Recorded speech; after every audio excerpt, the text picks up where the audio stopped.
क्या कभी आपने सोचा है कि एक फैसला पूरी जिंदगी की दिशा बदल सकता है? यही सवाल हवा में तैर रहा था उस दिन। एक ऐसा दिन जब अहाना की किस्मत ने पलटी खाई और पूरे घर की नींव हिल गई। कहानी शुरू होती है वहीं से, जहां रिश्ते टूटने की दहलीज पर खड़े थे और दिलों के भीतर तूफान मचा हुआ था। कोर्ट का हॉल शांत नहीं था, वह दहाड़ रहा था खामोशी में। एक ऐसी खामोशी जिसमें डर भी था, उम्मीद भी थी और एक अनदेखा खेल भी जो कोई समझ नहीं पा रहा था। जज ने चश्मा उतारकर फाइल बंद की। पन्ने की आवाज ने दिल की धड़कनें और तेज कर दी।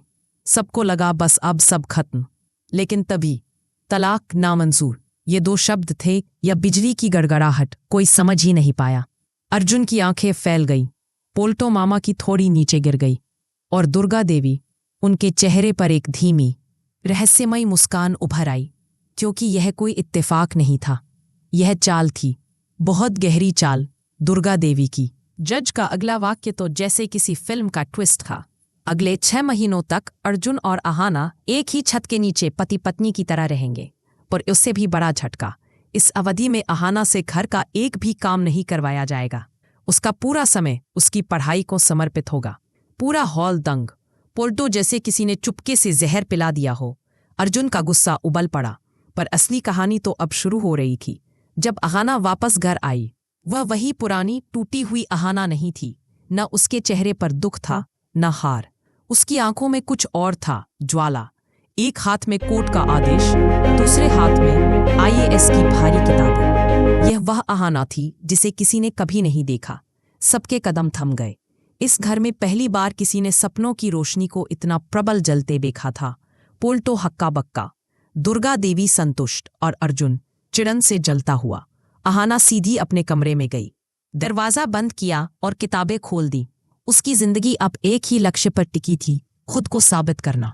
लेकिन अर्जुन ने ठान लिया था, वह उसे चैन से नहीं रहने देगा। वह जानबूझकर शोर करता, बातें सुनाता, ताने मारता। तुमसे ये पढ़ाई लिखाई नहीं होने वाली, समझी? पर अहाना अब बदल चुकी थी। उसके भीतर की मजबूती पत्थर पर खुदी लकीर जैसी थी, अटल। न वह पलटी, न उसने बहस की, न उसने आंसू दिखाए, बस सिर झुकाकर पढ़ती रही। और यही बात अर्जुन को सबसे ज्यादा जलाती थी। धीरे धीरे वह महसूस करने लगा कि उसकी आवाज अब कमरे की दीवारों से टकराकर वापस उसी को चोट पहुंचा रही है। अहाना की खामोशी अर्जुन की सबसे बड़ी हार बनती जा रही थी। घर का माहौल भी बदलने लगा। बाकी बहुएं जो हमेशा डर में जीती थी, अचानक खुद को अहाना में देखने लगीं। उनके भीतर भी सपने थे जिन्हें कभी घर की हथकड़ियों ने तोड़ दिया था। और पहली बार वह सब एक साथ खड़ी हुई। न कोई जलन, न कोई तकरार, बस एक खामोश क्रांति अहाना के नाम पर।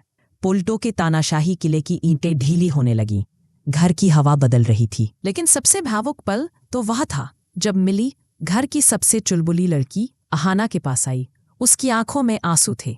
वह बोली, भाभी, आपको बोझ समझकर भैया बहुत बड़ी गलती कर रहे हैं।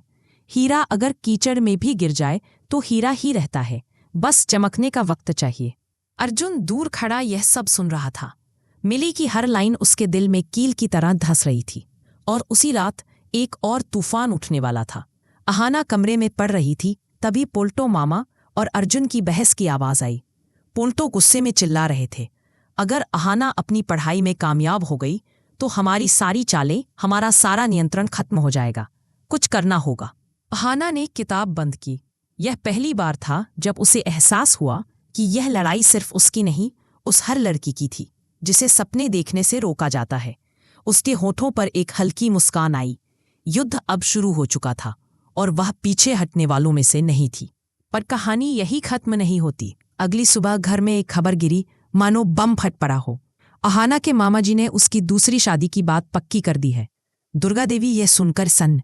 उन्होंने गुस्से में कहा, अगर अहाना की दूसरी शादी होगी तो अर्जुन, तुम्हारी भी दूसरी शादी करानी पड़ेगी। यह सुनकर घर में तूफान मच गया। अर्जुन की सांसें रुक गईं।